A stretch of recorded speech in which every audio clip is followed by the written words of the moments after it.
Hey, what's up, guys? David Peck, better known as Dpeck100. Decided to kind of change things up this time, and I got this new iPhone, and now I actually have a phone that can videotape things, and thought I'd, take a nice short video and kind of explain to you some of the cards and maybe send it in to PSA tomorrow. First, we got the Dwayne Johnson. This is a 1994 Miami Hurricanes. I bought a sheet that was signed, and you're going to see a few cards. This is a very nice item. Next you have Roger Staubach. These are not my cards. A friend of mine on the message boards asked me to send these in on the red flip, and he's got two of them. This is a really neat item. You got the 1982 Wrestling All-Stars Dusty Rhodes. My friend Greg went to the wrestling convention in New Jersey and got this signed. Actually got two of them. These are really nice examples. You can see they're super clean. That's why I'm sending them in the red flip. Here you got the Warren Sapp, same set as Dwayne Johnson, and there you have the Ray Lewis.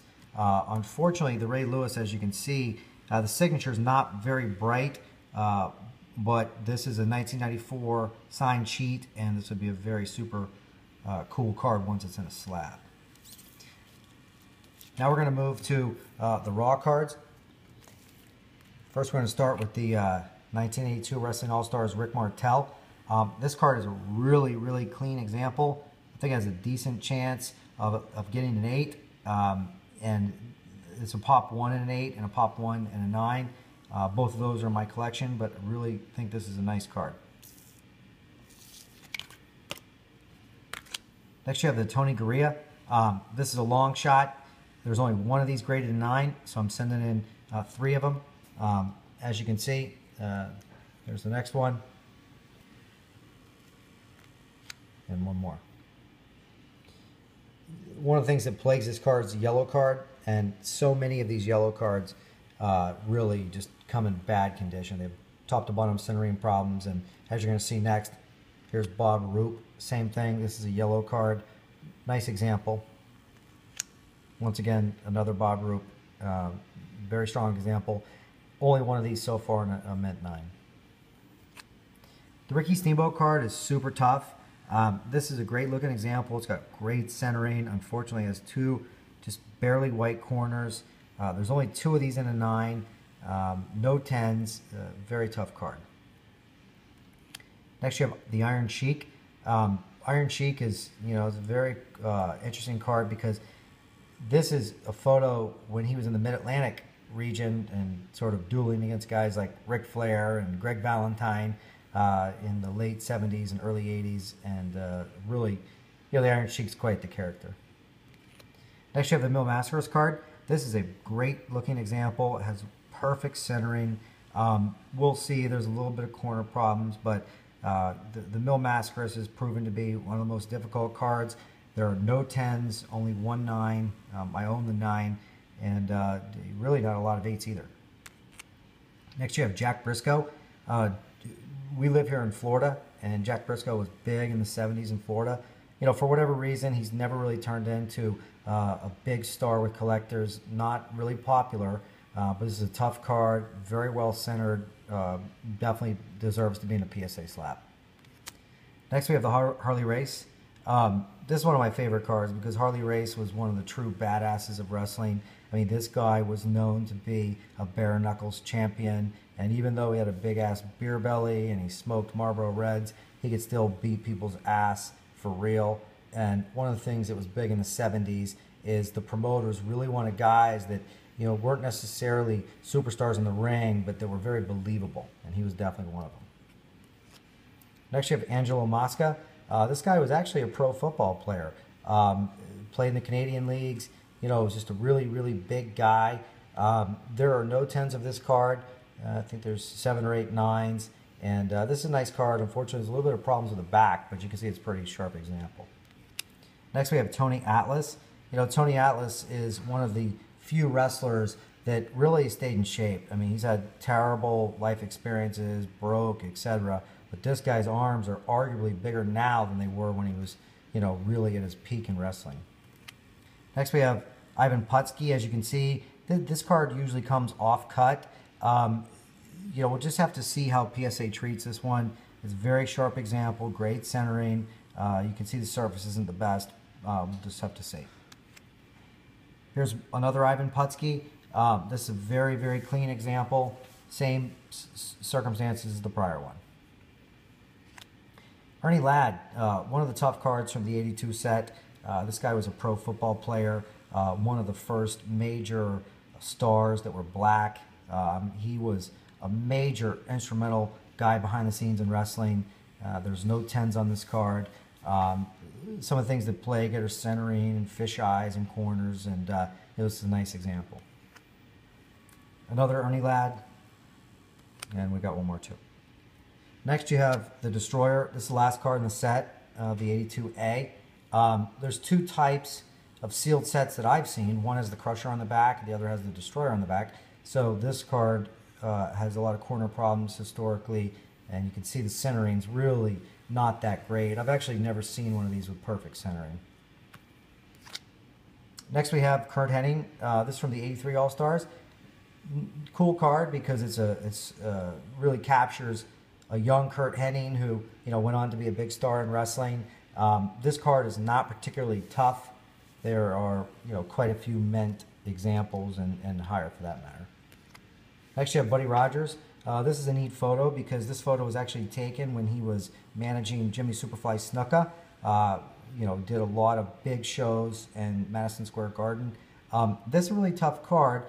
I think there's around 10 in mint, and there's one gem mint, which is in my set. But I've never actually graded one of these higher than an 8, and this is a pretty sharp example, so I think there's a good chance this is a 9. Next is Lou Albano, one of the toughest cards in the set.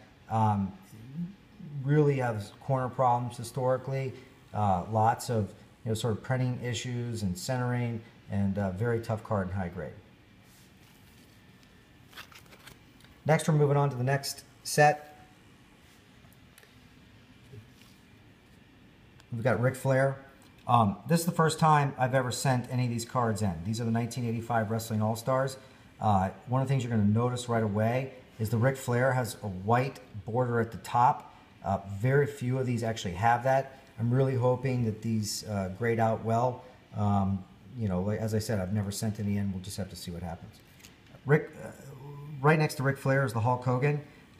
This is by far the best Hulk Hogan I've seen, at least in terms of the top. We'll just have to see if PSA agrees.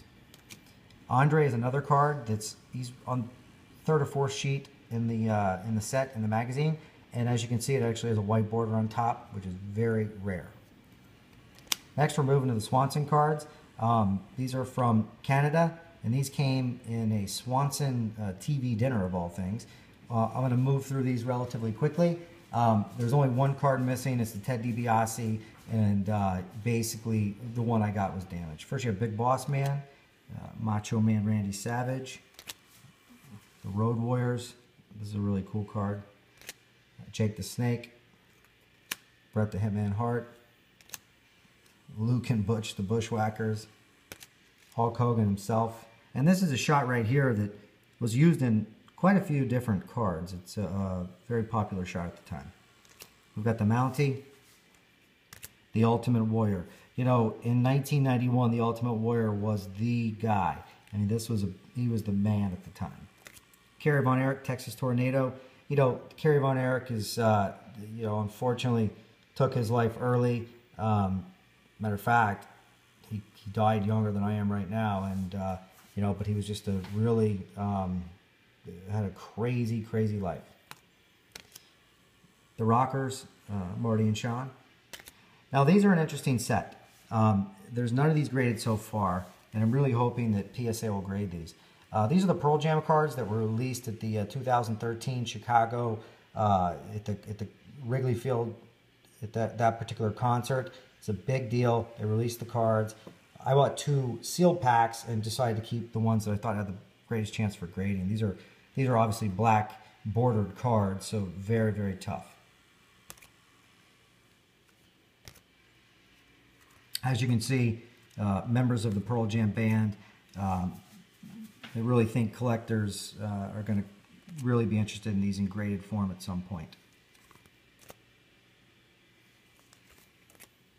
We're moving right along. Next, we're going to move to this right here is really one of the most fascinating cards that I own. I was able to purchase this not too long ago, and as you can see, it's the Andre the Giant card. The card's not in the best of shape, but this is the blank back example. I've never seen another one of these. This is a totally legit card. We're just going to have to wait and see what PSA does. I contacted Joe Orlando, and he said it's up to the grader, and we'll just have to see what happens. I'm going to move through this stack right here a little bit faster. You've seen some of these guys: Mil Mascaras, Dory Funk Jr., Terry Funk, Nick Bockwinkel, Bob Backlund, the Fabulous Moolah. Now this is a really interesting card because it's in nice condition. You can see that little streak there. There are no PSA 9 or higher Fabulous Moolahs. Billy Robinson, Tony Atlas, Pat Patterson, Ivan Putski. Now this is a really historical card. I mean, the Barry Bonds card at one point, this in a PSA 10 was a $3,000 card at one point. What you have here is just opened a sealed set recently, looking for high-grade examples of this in the Bo Jackson. There's the Bo Jackson. As you can see, I mean, this one looks like a 10. It's a beautiful card. The Bo Jackson card in a 10 is going to be a hot item. This one looks like a 10 at first glance, but it's not. It's got some surface issues. Next, we move on to the Carnation cards. These are some of the coolest wrestling cards that exist. I love this picture of Kamala. These are very, very tough to find. And as you can see, here's another Kamala. The Kamalas are not going to grade super high.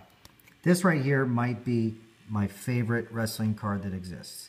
I just think the Road Warriors card is so hard to find. You can see this is a beautiful example. Just love the picture. These guys look like total badasses. I just love the simplicity of these cards. Next, you have the Rick Martel. I'm sending in 2 of these. The highest I have so far in my PSA registry set are 7s. I'm hoping that one of these will grade higher. Next, we have the Ric Flair. As you can see, this is a beautiful example. These cards are tough to find. This one is very, very sharp. Love the fact that the Nature Boys got the NWA title there. Next, we move on to the Koloffs. Now, this so far is the toughest card in the set. The highest so far is a 6. This one is, I'm very much hoping it's going to grade higher than that. I think it's a good shot. Next, we have Stunning Steve. Now, this is sort of an interesting card because this is the Chromie card from Argentina. This is actually a playing card from a card set. This is technically his first card, and so definitely getting some interest in it. Finally, in this stack, we have Cactus Jack. This comes from the 1993 magazine set. A very cool card. I didn't really used to be a big fan of Cactus Jack, but I watched the DVD that the WWE put together, and this guy's had a hell of a career. We have one final stack, and we're finished. We got a few more of these 1985 Wrestling All-Stars. This is a beautiful Superstar Billy Graham. I really think that this 85 set has so much potential. There's so many great regional guys in it. So next we have Cowboy Bob Orton, Roddy Piper, the Road Warriors. Now this right here is the Road Warriors, most likely their rookie card.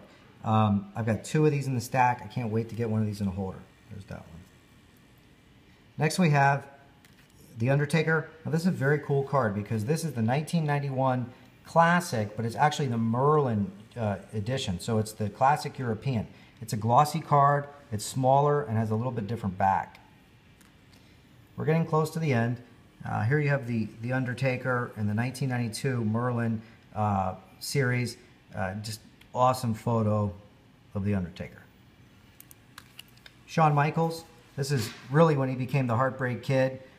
Really started being the bad guy. Here he is with Sensational Sherry, and great looking card. Here we got a shot of Kerry Von Erich, the Texas Tornado. You know, as you can see, Kerry, and this guy had one of the greatest physiques ever in wrestling. You know, the Von Erich guys were full-blown celebrities in Dallas, Texas, and just can't even imagine what it was like to be this guy. This right here is one of the coolest wrestling cards because here you see Randy Savage and Miss Elizabeth. Two huge performers in the WWF, an underrated card. This is a nice card, one of my favorite wrestling cards. This right here is just a set filler. You can see it's a really sharp example. I bought quite a few of the O-Pee-Chee sets looking for high-grade examples, and I think this one's going to grade well. You got the Killer Bees. This is a really interesting card because this is Savage Attack. It's Randy Savage's other card from the O-Pee-Chee set. As you can see, the centering on this is spectacular. You can't really see it very well in the video, but down at the bottom, there's a rough cut. So if this thing grades high, it's going to be do very well. By far the best centering I've ever seen on one of these. Jake the Snake Roberts. He's in the 83 All-Stars. This is a great example, very well centered. Next we have King Kong Bundy. This is a card I have really high hopes for because the King Kong Bundy, as you can see, is really well centered. And this is one of the toughest cards in the set to find centered. Just love that photo. I can just remember in '86 being scared to death of King Kong Bundy. Next we have the Four Horsemen from the 1988 Wonderama set. I mean, you just can't go wrong with this pose of the Four Horsemen. Now, this is a very interesting card because this is, at first glimpse, it looks like it's Animal of the Road Warriors, which it is, but the card's actually Paul Ellering. And what you're going to find is this is the 1987 test run, so it's got a different back. From the same series, we've got Ron Simmons. And Ron Simmons was a big thing.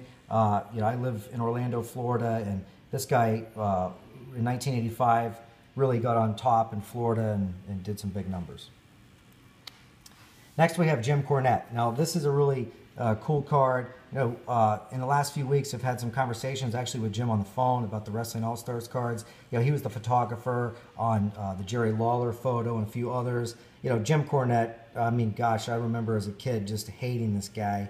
And these are actually really interesting cards because these are the 1995 WWF magazine cards, and these came only in subscription issues of those magazines, so you couldn't get them on the newsstand. Most of these cards are damaged of the way they were put in the mailbox. A few more cards from the set, the Grand Wizard. We've got Kevin Nash, or Diesel. This, in my opinion, is his best singles card. We've got the Smoking Guns, you know, Billy Gunn. He lives here in Orlando or Longwood. We got Andre the Giant, and finally we're finishing with Bret Hart. There you have it. Thank you for checking out my video. I'm going to be sending in these cards to PSA tomorrow, and I will update you know, the viewers once we get results. You know, hopefully they're going to be good. Have a good night.